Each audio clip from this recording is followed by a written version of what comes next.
Is-sitwazzjoni bejn ir-Russja u l-Ukrajna ma jidhirx li se tmur għall-aħjar fi żmien li ġej u għalhekk l-Unjoni Ewropea ser tkun qed timponi sett ieħor ta' sanzjonijiet li fihom din id-darba se jkunu jinkludu l-projbizzjoni ta' trasportazzjoni ta' żejt.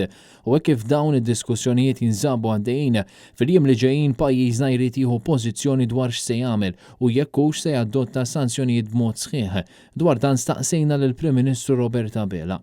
Fil-waqt fil-rigward tal-pakkeġġ ġdid ta' sanzjonijiet li qed jiġi finalizzat, bħalissa l-pożizzjoni tagħna se tkun kif kienet dik għar-rigward il-pakketti ta' qabel tas-sanzjonijiet. Jiġifieri li aħna se nkunu in line u napplikaw is-sanzjonijiet li jiġu maqbula fuq livell Ewropej fil-Kummissjoni Ewropea. Fil-waqt li Robert Abela spjega kif il-pożizzjoni tal-Gvern Malti se tkun li adotta s-sanzjonijiet, fl-aħħar sigħat il-Ministru Aron Farrugia ta' spjegazzjoni differenti ħafna.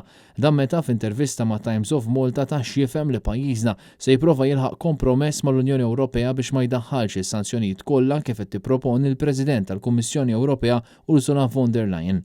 Risposta hija ċara, bħalissa dejjem diskussjoni fuq livell tekniku, Malta għandha l-interessi tagħha ovvjament fil-waqt li tisib il-bilanċ ukoll mal-obbligi li għandha fejn sanzjonijiet. Ġifieri bħalissa informat li dejjem diskussjonijiet tekniċi fuq livell tekniku, ovvjament meta jkollna l-informazzjoni f'idejna u deċiżjonijiet jiġu biex jittieħdu, il-Gvern bħalma dejjem jagħmel joħdu. And what are Malta's reservations in terms of this proposal?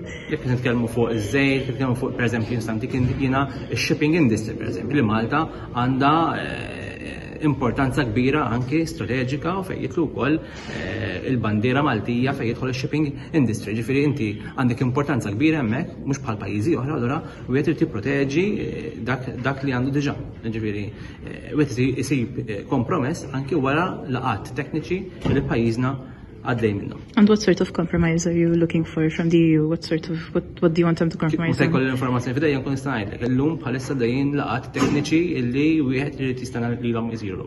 Il-Ministru kien qed jikkummenta wara rapporti li qalu li Malta esprimiet ir-riservi tagħha dwar il-pakkett tas-sanzjonijiet waqt laqgħa bejn l-Istati Membri tal-Unjoni Ewropea. Dan meta Malta għandha reġistru marittimu kbir u l-operaturi jkunu affettwati jekk ma jkunux jistgħu jaslu għal ċerti portijiet. Il-projbizzjoni fuq it-trasport taż-żejt Russu jista' jkollu impatt kbir fuq din l-industrija. Sa issa għadu mhux ċar għalfejn il-pożizzjoni tal-Ministru Farrugia u tal-Prim Ministru ma differenti minn xulxin.